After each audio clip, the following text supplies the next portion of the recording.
em defesa da vida. Principalmente, né, o valor da vida do nascituro, da criança ainda que está em formação. Que nós, infelizmente, estamos diante, né, de um quadro nacional, internacional, de uma dramaticidade muito grande em relação ao aborto, né? E nós precisamos trazer esse tema porque todos aqueles que são envolvidos com essa questão, eles de alguma forma têm um prejuízo, têm um malefício em si na sua própria vida, não? Temos que uns tempos atrás, houve até um movimento feminista que disse assim, o corpo é meu, eu faço dele o que eu quero, né? E expulso aquilo que não quero. Mas nós sabemos, Adriana, doutora Zeli, que a criança precisa do espaço, dos nutrientes apenas e de tempo. São 3 pontos que a criança precisa, né? Ela não faz parte do corpo da pessoa, né? Que para dizer, eu não quero esse braço, eu jogo fora, não quero isso dentro de mim. A criança precisa do espaço, dos nutrientes e do tempo para ela vir. Acabou, né? Uhum. Então, é um direito da vida que a gente vê, né? Uhum. Então, não tem por que dizer assim, não, quem decide sou eu não quero expulso. Não pertence a você isso daí, né? Ele está em você pelo tempo, pelo nutriente e pelo espaço que precisa para nascer. Então, a gente vê esse holocausto, como a senhora disse. É um holocausto que nós estamos vivendo. Sim, isso é dado, né? Se alguém quiser pesquisar, pode até pesquisar. Tem no site da Leteia, dizendo que desde 1973, quando lá nos Estados Unidos foi outorgada a lei, né, do aborto, até os dias de hoje, né, se tem como dados de pesquisa que já aconteceram mais de 500 milhões de abortos. Adriana, que coisa, hein? Que absurdo. Então, todos os dias nós estamos diante, né, dessa crueldade. E assim, nós precisamos realmente, como cristãos que somos, né, levantarmos a nossa voz e dizermos, basta, isso tem que acabar. Não pode mais continuar. Um cristão que é cristão não pode mais ficar omisso, não pode mais fechar os olhos diante de tamanha crueldade. E eu, enquanto psicóloga, eu vejo as mulheres, né, que já, infelizmente, fizeram um aborto e o quanto de prejuízo emocional, psicológico acarreta, né, na alma dessa mulher, quando ela toma consciência. Algum caso que percebeu essa destruição emocional dela, de mulheres arrependidas? Sim, eu já trabalhei muitas mulheres, né, em terapia familiar, exatamente pela culpa que elas trazem, né, pela inquietação, pela falta de paz, pela falta de felicidade, que há uma ausência, né, na alma dessas mulheres e um arrependimento profundo e que não cessa. É muito difícil trabalhar, levar assim, a um bom termo, a uma plenitude, essa questão quando a mulher aborta. Geralmente fica uma sequela. Se não é uma sequela física, é uma sequela psicológica, emocional grave, né? E para não dizer espiritual. Então, nós temos que trabalhar a mulher como um todo. Um todo. Muitas vezes a gente consegue fazer com que essa mulher se restitua o vínculo com essa criança, né? Durante o processo da terapia. Então, nós fazemos todo um movimento, toda uma dinâmica de conciliação e de perdão, né? De perdão em relação à criança em relação a ela, né? Dela em relação a ela mesma, dela em relação a Deus. Então, é muito exigente, né, esse procedimento para que essa mulher se estabilize emocionalmente e não carregue mais a culpa. Né? É claro que aí depois a gente vai dar outra direção, uma direção espiritual, uma direção de fé no ambiente, né, da igreja, faz o encaminhamento quando é necessário e tudo mais. Mas no setting mesmo psicológico, nós abordamos essa questão e há muita dor. Primeiro, a mulher tende a negar a dor. Primeira posição é a negação da dor, ela foge. Só que não adianta negar a dor, porque ela vai se deparando no decorrer da existência dela que ela não é feliz, que ela não está plena, que algo falta, que algo incomoda e que geralmente ela entra em depressão, tem ansiedade, tem pânico muitas vezes, tá?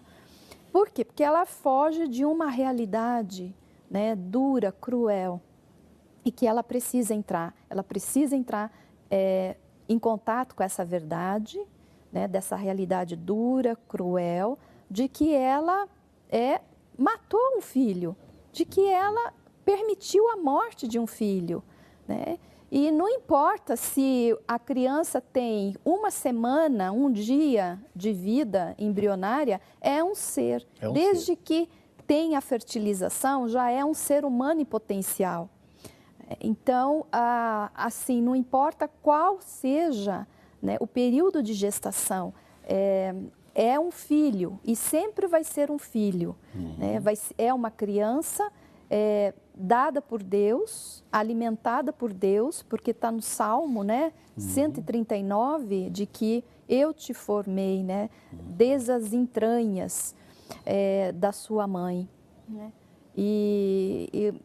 Tem até uma passagem muito interessante que eu gosto de trazer, que é a primeira e única vez que nós se deparamos com a palavra embrião.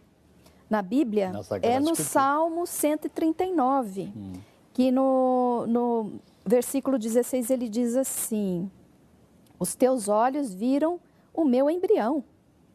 Todos os dias determinados para mim foram escritos no teu livro, antes de qualquer deles existir. Tá? E o que é a palavra embrião? Em hebraico, a palavra embrião quer dizer corpo sem forma. É a única vez que aparece nas Escrituras a palavra embrião. Gente, isso aqui é Salmo de Davi. Quantos, né, 1000 anos está escrito? Então, a palavra de Deus, ela dá respaldo, que a vida começa no momento da fecundação. Tá? E que Deus nos forma até então. E na palavra que ele diz em Jeremias, é mais forte ainda, ele diz assim, que antes de formá-lo no ventre, eu o escolhi. Olha, antes de formar no ventre, o que isso significa? Até mesmo antes da fertilização, Deus já nos escolheu. Para quê? Para uma existência, para uma vida. E Ele conta os dias e Ele diz assim, antes de você nascer, eu o separei e eu designei profeta das nações. Amém. Tá? Então, a Bíblia nos dá um respaldo enorme sobre que Deus tem um plano para nós, quando Ele nos forma. Tá? A questão é, por que nós, seres humanos, interrompemos o plano de Deus? Por que nós abortamos esse plano de Deus nas nossas vidas? Tá? E, principalmente, na vida do outro. O ser humano é o único animal, né, que é capaz de matar a sua própria espécie antes de nascer. É verdade. Isso é terrível. Adriana, o que nós trouxemos, Adriana? Você vê, um acidente, pai e mãe e os 3 filhos. Os 2 irmãos delas faleceram. E ela ia ficar paraplégica, né? Cadeira de roda. Está aqui. Mas o que isso tem a ver com o que a doutora Roseli disse? Que história que Deus fez dessa família? Nós vamos ver um pouquinho. Aliás, minha querida diretora Eliana, vamos soltar esse institucional aí falando desse tema que nós estamos abordando hoje? Ele é rapidinho, vamos lá? Vamos ver se dá. Liana Reboledo foi estuprada com 12 anos de idade por 2 homens que a sequestraram em um carro e a ameaçaram com uma faca. Traumatizada, ela tentou cometer suicídio e estava no hospital quando descobriu que estava grávida. Disseram-me que eu não tinha que viver com as consequências, não tinha que ter o filho de alguém que eu não conhecia, que não sabia que tipo de genes tinha, que tipo de sangue tinha. Disseram que eu iria levar isso para o resto da vida. No começo eu não entendi por que eles me disseram isso. E aí eles continuaram. Faça o aborto e acabe com o problema. E eu perguntei a mim mesma, se eu fizer isso, vou me livrar dessa dor? Eu não vou lembrar da dor? Vou conseguir dormir? Vou conseguir sair de casa? Uma enfermeira disse a ela para ouvir os batimentos cardíacos do seu bebê. Naquele momento, Liana percebeu que o que estava em seu ventre era uma nova vida. Sua filha, Janete, diz ela, é a esperança de que ela precisava para seguir em frente com a sua vida. Sua filha devolveu a ela a alegria e a força para lidar com a tragédia pela qual passou. Sim, todas as mulheres têm o direito de decidir. Nós temos o direito de decidir onde vamos viver, se queremos casar ou onde queremos estudar. Mas não temos o direito de tirar a vida de um ser humano que não tem voz para se defender. Por meio de sua história emocionante, Liana viaja por todos os Estados Unidos falando sobre o valor da vida. Que maravilha, hein? Mas agora eu vou pegar um gancho da Adriana. A Adriana falou assim, a doutora Roseli falou do aborto e tal, eu falei do espaço. Daí a Adriana veio, não, eu tive um acidente, pereré. O que isso tem a ver? Você falou assim, o que isso tem a ver, né, Adriana? Adriana, então, papai e a mamãe estavam viajando com vocês três e você perdeu o seu irmão e a sua irmã. Sim. E você ficou na UTI. Eu fiquei na UTI. Desenganada praticamente. Desenganada praticamente. Os médicos foram bem claros com meus pais. Vocês estão indo para São Paulo, São Bernardo do Campo, enterrar os 2 filhos, que o acidente aconteceu em Assis, interior de São Paulo. A gente estava indo passar o Natal no Paraná, em casa de parentes. E aí, no meio do caminho, aconteceu esse acidente. Indo. E aí, a nossa vida mudou, né, Henrique? Você ficou, pela graça de Deus, deixou sequelas? Deixou, Henrique, deixou sequelas e eu falo sempre Para quem ia ficar na cadeira de rodas, você não tem sequela nenhuma, né? Não tenho sequela, principalmente na alma, né? Eu acho que Deus, ele é perfeito em tudo. Então, e aí, nesse acidente, os médicos deram a notícia para minha mãe, né? Que se eu sobrevivesse, eu iria ficar numa cadeira de rodas. E não foi isso que Deus tinha planejado para minha vida. Eu estava na UTI quando um padre e uma freira entrou para me dar, naquela época era chamado extrema-unção. Hoje a igreja chama de unção dos enfermos, um nome menos tétrico. Isso, para não assustar tanto assim, né? E essa extrema-unção lá naquela época foi, vem filha, volta para a vida. Amém. Então daí eu comecei a reagir. Eu tive traumatismo craniano e tudo mais, né? Teve explosão dentro da minha barriga do baço, do rim esquerdo. Então os médicos não sabiam qual seria a minha situação depois disso. Eu estava com 12 anos, era caçula na época, como eu disse. Meus irmãos Solange, 19, e meu irmão, 17, o Sérgio. E no fim, eu fiquei muitos dias internada em Assis, depois fui transferida para São Bernardo do Campo, em São Paulo, sem saber que meus irmãos haviam morrido. Então, eu penso, a força que a minha mãe teve em dizer para mim, todas as vezes que eu perguntava, mãe, cadê o Sé e a Sô? Ela dizia que eles estavam em casa me esperando, porque ela não podia dizer a verdade para mim. Eu estava com 47 pontos na barriga, tinha passado esse choque todo, então, a conselhos do médico mesmo, não podia me dar essa notícia, né? E assim foi, Henrique. Deus tem um plano na vida de cada um de nós e muitas vezes a gente não entende, mas lá na frente a gente vai entender. Né? Esse acidente trouxe para mim sequelas no meu organismo que eu vim a descobrir há cerca de 2 anos atrás, porque eu me casei, tenho 13 anos e totalmente a favor da vida, tento engravidar desde quando me casei e eu casei querendo ter filhos. E aí sempre nessa angústia, querendo ser mãe não conformada com as situações de tantas mulheres que têm a dádiva de gerar e aborta.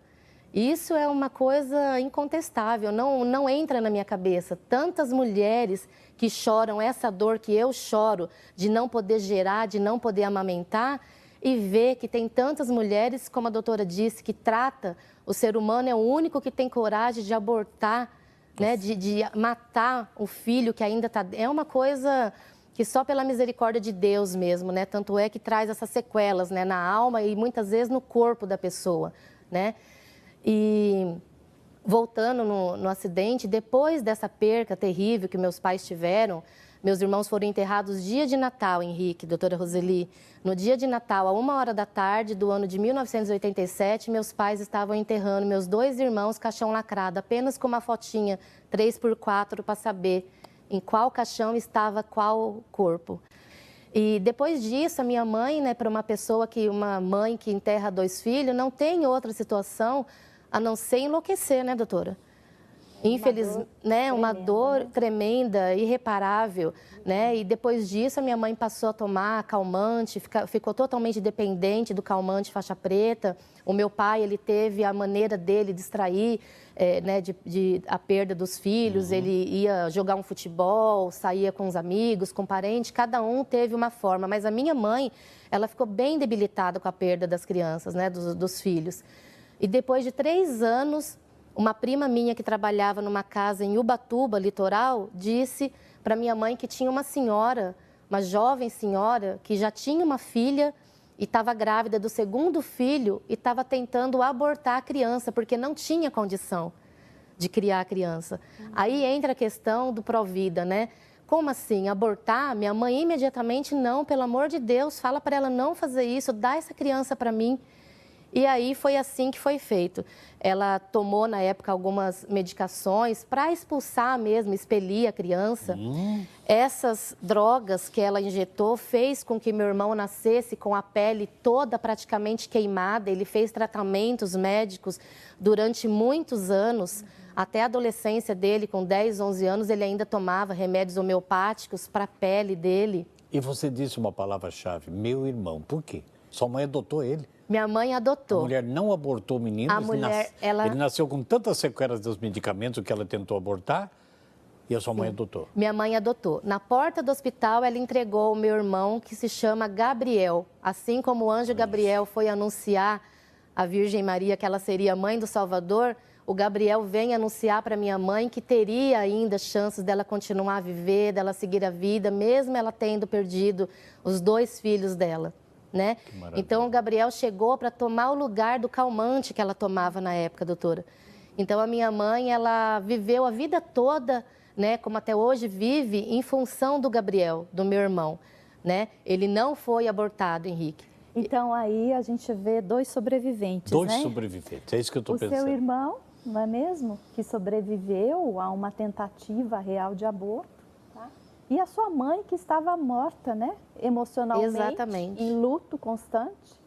E nessa história toda, então, os dois puderam sobreviver pela força do amor, pela força do vínculo. Exatamente. Né? Adriana, hoje o Gabriel está com quantos anos? Hoje o Gabriel tem 24 anos. E nós estamos mostrando aí a foto do Gabriel. Aquela senhora, sua mamãe? É a minha mãe ali, a minha mãe Benedita, meu pai José Carlos, o meu irmão que tem quase 2 metros de altura, o Gabriel, né? Eu até me emociono bastante, porque o Gabriel realmente é um anjo na nossa vida, Henrique. Foi Deus quem enviou, e outra claramente. Coisa, você estava morando aonde? Nessa época do acidente, você diz? Você estava onde? Que cidade? Em São Bernardo do Campo, São Paulo. E a mulher que ia abortar estava lá no litoral, em Ubatuba? Litoral Ubatuba. Então, olha como que Deus faz as coisas, né? E tudo na vida tem um propósito, Henrique. A minha mãe, aos 62 anos, de uma hora para outra, ela foi diagnosticada mal de Alzheimer. De uma hora para outra. Foi uma doença assim, que chegou muito de repente, com muitos problemas para a família. A doutora deve saber alguns casos assim. O que ocasiona na família ver uma pessoa que hoje ela não sabe mais nada, não sabe quem ela é, não sabe quem nós somos, né? Uma pessoa dependente totalmente dos cuidados dos outros. Então, aí que a gente vê, se a gente não tivesse já tido a certeza de que Deus faz tudo corretamente, hoje o Gabriel é esse anjo que cuida da minha mãe dentro da casa. É ele que cuida, então? A minha mãe é cuidada hoje, em especial pelo meu pai, que ele é aposentado e fica com ela o tempo todo, né, praticamente. E o Gabriel, o anjo ali. E o meu irmão, embora trabalhe, já fez faculdade e tudo, mas ele tem o tempo, ele prefere deixar muitas vezes de sair com amigos, ir no cinema, ir no shopping, passear, ao invés de perder o momento que ele tem de ficar com a minha mãe. Sem ser a mãe verdadeira. Exato, né? Mas aquela que salvou a vida dele. Sim, salvou a vida dele e hoje é ele que salva a vida dela. Maravilha. Né? Porque ela está com 69 anos, a nossa velhinha, a nossa flor mais linda no nosso jardim. Doutora Roseli, que história, hein? Você veja o projeto de Deus que eu vejo, até me emocionei aqui. Sim. Não importa se conhecia ou não se conhecia, lugares longe geograficamente. De repente se comunica justamente com essa família que teve estado de morte. Sim. Né? Para salvar a mãe da Adriana, como é o nome dela? Benedita. Dona Benedita. Uma mulher que quer jogar a vida fora. Então, é um resgate duplo, né? Não tem jeito de explicar mãos. uma situação dessa na mão de Deus, né, doutora? É o amor de Deus, né? É o amor de Deus se manifestando, né? Para essa criança que não teve um espaço, que não teve um lugar, não é? Que, como a Adriana diz, não cabe julgar o motivo da mãe, mas ela ia ser jogada no lixo. Para hoje estar praticamente sendo companheiro da mãe, que ele considera hoje, que está com Alzheimer e não sabe nada. É. Então, para isso, qual é a mensagem que nós damos para as mulheres em casa, antes de jogar no lixo? Pois é, né? Toda criança é uma dádiva, é um dom de Deus, né? Cada ser humano que vem é um presente de Deus. Então, ninguém tem o direito de desprezar um presente de Deus, né? Vindo do céu, porque nós sabemos que cada um é uma riqueza diante, né? Uma criação diante, né, de Deus, que Deus criou uma criatura e que, portanto, é uma vida que vem dele. Maravilha. Doutora Roseli Adriana, vamos olhar para aquela tela porque eu quero chamar uma pessoa que se arrependeu profundamente de ter feito o aborto. Vamos lá. O vazio dos brinquedos lembra o vazio do coração dessa mulher. Há 34 anos, ela realizou um aborto e as lembranças desse ato deixaram marcas profundas. Acho que eu tinha 24 anos e eu fiquei sozinho. Aí foi aonde bateu a revolta. 1 mês e pouco, 2 meses eu tava, mais ou menos isso. Não foi mais do que isso. Até hoje eu sinto, é muito dolorido. Porque agora, se meu filhinho estivesse vivo, ele estaria fazendo companhia para mim. Tenho certeza disso. Aconselhada pela dona da pensão onde morava, tomou sozinha a decisão de abortar. Na fraqueza, na sua fraqueza humana, desprotegida, sem ter ninguém para te estender a mão para o bem, só para o mal, eu optei por isso. Ela me deu um comprimido para mim tomar, que eu não sei nem o que é, não me pergunte o nome, que eu não sei. E depois ela disse, quando começar a contração, você me avisa, né? Aí começou uma cólica danada. Ela falou, você presta bem atenção quando você for no banheiro, porque se vai sair alguma coisa estranha, você me avisa, entendeu? No meu caso foi pouco tempo, assim, porque estava muito recente. Aí eu avisei ela, eu fui no banheiro, eu senti que caiu um negocinho assim, uma pelotinha, bem pequenininha. Era uma coisica de nada, mas era uma vida, né? Isso que magoa, que dói, né? Eu chorei muito, eu fiquei desesperada. Aí ela falou assim que não era pra mim chorar não, ainda agradecer a ela, porque ela tirou um peso das minhas costas.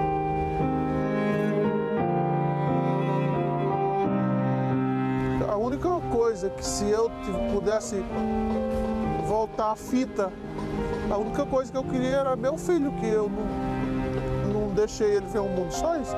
Me arrependo disso aí. Eu fico pensando, imaginando o rostinho dele, como ele seria, tudo. E esse é o que cada mãe deve fazer, é deixar seu filho nascer e criar. Porque Deus dá o jeito. Deus é poderoso, Deus pode tudo.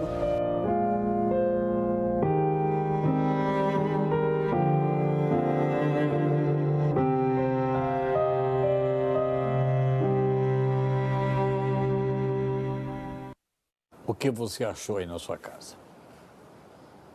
Aqui nós ficamos emocionados porque nós sentimos, não a dramaturgia do que foi feito, a reportagem, mas do drama do coração de uma mulher depois de tantos anos, se ele tivesse aqui, ele cuidava de mim. Não é, Adriana? É. Não era tu? Ela falou, né, se pudesse voltar a fita. Não dá para voltar a fita. A vida é uma passagem que não se dá para voltar no passado, né? Uma vez feito, efetuado, não se dá para reparar. Ela disse que a dona da pensão falou para ela que ia tirar um peso dela, mas não disse que ia colocar outro muito pior. Né? Muito pior do que carregar um remorso, um arrependimento para o resto da vida.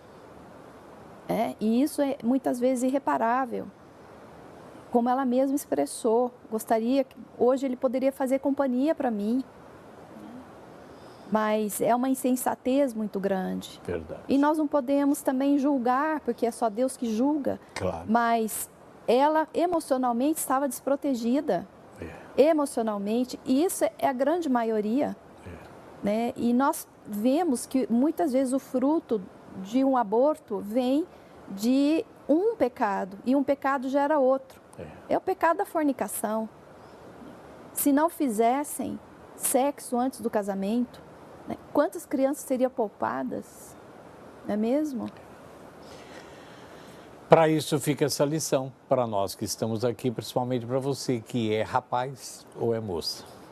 Você viu 2 casos, da Adriana e o caso dessa. A dor dela é muito grande. A outra a gente ainda ri, embora emocionado. Você tem opção ainda. Você tem opção. Para que mais tarde você não venha ficar com essa idade dessa mulher que mostramos e falando a mesma coisa. Como seria bom se estivesse aqui. É você que pensa. E Deus diz mais. A morte e a vida estão na sua frente. O que você escolher, Ele permite. Deus abençoe a todos que estão ligadinhos conosco. Muito bem, agora eu tenho uma pergunta para a Du, já que nós estamos debatendo com a doutora Roseli Cristina. É o seguinte, nós estamos falando, fica solteira, fica grávida e tal, mas o que a senhora pode dizer, doutora Roseli, das mulheres casadas, com situação estável, e porque não querem ter o 2º ou 3º filho, também provocam aborto, que existe muito disso. Exatamente.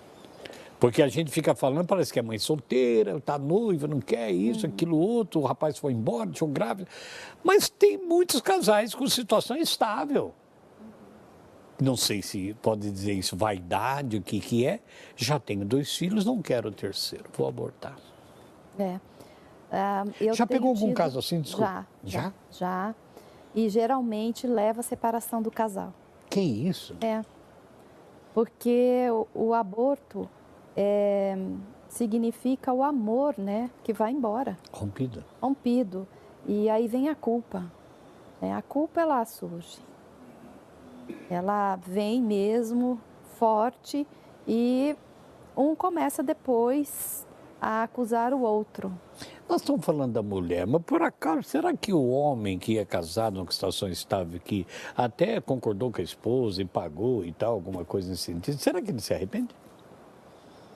Já vi homem chorar. No meu consultório. Porque a situação emocional não é a mesma. Sim, acontece. Acontece. Ainda bem que acontece. Mas não dá para voltar, né? Mas existe sim uma tomada, né, de consciência de que fez algo muito grave. E aí o casal ele entra em crise e ele fica em conflito. Algo fica fora de lugar para o casal. Por mais amor que tenha, há um estrago violento emocional. Há um estrago violento. Aí eu levo o casal a fazer o luto. A fazer o luto da criança. Vivenciar o luto. Chorar mesmo pela perda. Porque mataram um filho. Precisa reconhecer isso. Né? E é um ato homicida. É assassinato. Então, é grave. E o casal precisa chorar junto a perda desse filho. E restituir, fazer uma reconexão de vínculo na alma de que tem mais um filho. E não apenas o que já existe ali em vida, mas que faz parte, que pertence ao casal, esse filho que não pôde, né, vir à vida. E quando isso acontece, quando isso se restabelece, o casal tem chance de se fortalecer no vínculo matrimonial. Enquanto isso não vir a acontecer, o casal ele corre risco de separação, sim. Né? Porque há uma exigência do sistema em reparar, em fazer uma reparação. Inclusive o casal mesmo, ele, né, toma essa iniciativa. Então nós vamos fazer um ato de reparação, vamos ajudar uma criança, vamos ajudar uma creche, vamos tomar uma atitude e isso faz muito bem para o casal. Não importa se é um dia que está grávida, 2 dias, é uma vida ali. É uma vida. Um embrião palavra, é uma vida que não tem forma ainda, mas né? Mas faz parte. Eu já contei um caso que eu atendi aqui, já vou repetir, é um caso, assim, excepcional, de uma jovem que chegou no consultório com uma bipolaridade grave, com tendência suicida, ideação suicida e tentativa de suicídio, várias vezes. E nós fomos trabalhando e fomos levantando o histórico dela e, com muita resistência inconsciente, nós chegamos a um determinado número de sessão em que ela chegou em crise, levada por uma outra pessoa acompanhando ela. E ali no consultório a gente foi desvendando, né, foi descortinando uma realidade de que a tataravó dela, índia, cada vez que nascia uma criança, ela matava a criança. Ela pegava pedra e jogava, batia no crânio da criança. E foram várias crianças. E aí, então, nós fizemos uma representação dessas crianças, né, através de alguns objetos. E essa paciente, ela se reconectou com esses bebês mortos. E eu pedi para que ela fosse dando nome a cada uma delas. E ela foi acolhendo no coração. E isso deu um efeito, assim, impressionante para a restauração da saúde psíquica dela. A partir de então, ela não teve mais surto, tá? Surto de suicídio, de tentativa de suicídio. A alma dela ficou plena, ela falou assim, nossa, eu estou sentindo uma paz que eu nunca senti. Ela estava presa, pressionada, né? Estava nesse mecanismo. Ela precisava fazer um movimento reparatório daquela injustiça que foi cometida há 4 gerações atrás. Doutora, eu lembrei agora que essa mulher que falou para o médico, né, que ela não queria criança, o médico falou, você espere 9 meses porque eu vou ficar com a criança. A filha dela agora, em plena saúde, teve 2 filhos e abortou o 3º. Quer dizer, e se arrependeu depois que abortou. Teve que emprestar dinheiro, uma coisa assim. E daí ela perguntou, Henrique, o que isso tem a ver? Eu não sei se a senhora pode dizer. É algo invisível que a gente não entende, misterioso. O desejo que aquela menina que estava no seio dela não quer essa criança, pode ter perpetuado no... Pode. Olha, a ciência está evoluindo de uma forma extraordinária, exponencial. As pesquisas mostram que o nosso coração, a gente fala tanto em coração, a Bíblia fala em tanto coração, né? E o coração, os pesquisadores dizem que existem células neuronais.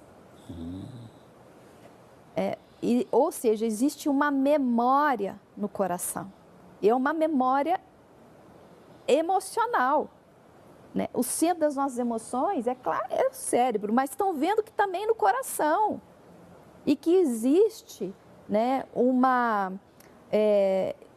existe assim um magnetismo no nosso diâmetro aqui, do nosso peito, né, que as ondas elétricas chegam a ser captadas a 3 metros de distância, ou seja, nós estamos próximos e nós estamos interagindo com essas ondas eletromagnéticas que o nosso coração impulsiona.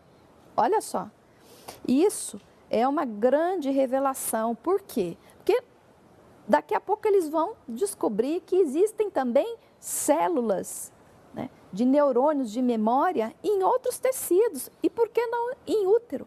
onde nós sabemos que há uma comunicação ali. Né? Existe uma memória que permanece no nosso ser e que desencadeia tanto, né, conteúdos positivos quanto negativos. E aqueles que são conteúdos negativos se repetem justamente esperando uma justiça, uma reparação por aquele erro que foi cometido. Doutora Roseli, estamos correndo com o tempo, porque o tema foi maravilhoso para mim. O que a senhora pode fechar esse bloco falando sobre os valores da vida? Então, né, Henrique, eu me lembro da passagem em Lucas, capítulo 1, quando Maria, né, quando o anjo Gabriel anuncia a Maria que ela iria engravidar. Né? E, assim, olhando todo o contexto daquela época, imagina só uma jovem, né, virgem, desposada, que iria se casar, de repente ela fica grávida.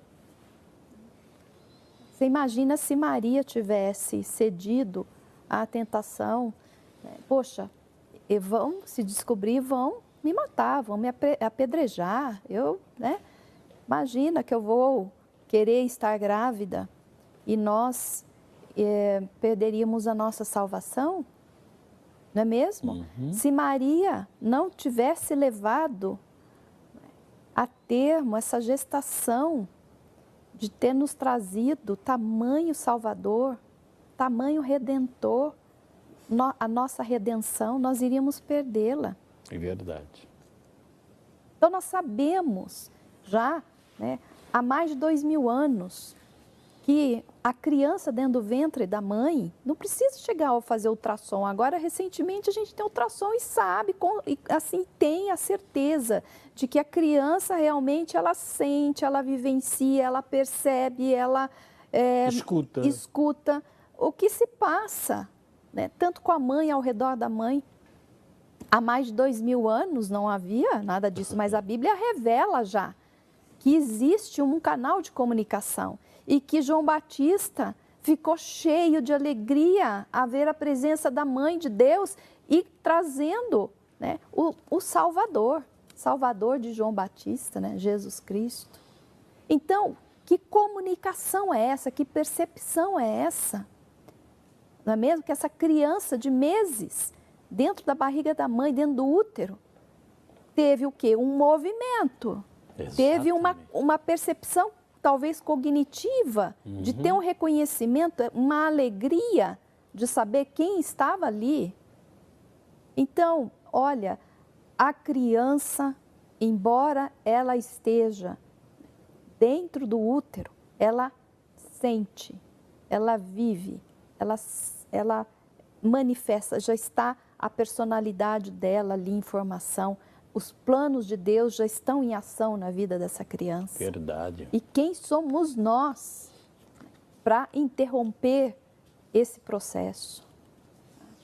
E nós sabemos que um dos efeitos funestos do aborto provocado é se a mulher, ela engravida novamente, esse filho poderá carregar inconscientemente uma dor pelo irmão que não pôde viver.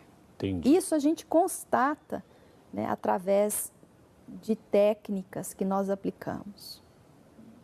Então, o filho que vem posteriormente a um aborto, geralmente ele traz um medo da mãe, inexplicável. Ou ele não consegue manifestar, ter um relacionamento saudável com essa mãe. Está então, doutora, dessa vivência, essa constatação do grande mal que traz espiritual e psicológico. O valor da vida, né? Primeiro dizer assim, você que talvez tenha feito um aborto, ou vocês, né? Não fique paralisado com isso. Busque ajuda. Que é tão necessário. Busque ajuda. Vai, porque você pode sarar dessa ferida, né? Ultrapassar essa dor. Não fuja dessa dor. Né? Inclua esse seu bebê na sua vida. Estabeleça um vínculo com ele. Dê o nome para ele. Né? tragam no seu coração. Busque a Deus, reconcilie-se com Deus, porque você feriu um mandamento, que é não matar. Né? Existe esperança, sim, para aquelas que sofrem ainda, com a dor, né, da perda, seja aborto provocado, seja aborto espontâneo. Tem como a gente trabalhar essa dor, tem como elaborar, tem como, né, você aceitar e conviver e não adoecer mais por causa disso, tá? Mas eu gostaria de finalizar com um versículo da palavra de Deus que está em 1 Coríntios, capítulo 6, versículo 19, que diz assim, sobre o valor da vida, né? Acaso não sabem que o corpo de vocês é o santuário do Espírito Santo que habita em vocês? Que ele foi dado por Deus e que vocês não são de si mesmos? Vocês foram comprados por alto preço. Portanto, glorifiquem a Deus com seu próprio corpo. Então, nosso corpo é para glorificar a Deus. O nosso corpo não pertence a nós, pertence a Deus. Assim como aquele corpo em formação pertence a Deus, não pertence a nós, pertence a Deus. Nós pertencemos a Deus. E aqui São Paulo diz, né, que nós fomos comprados por um alto preço. Que preço é esse? É o preço, né, do sangue de Jesus na cruz. Amém.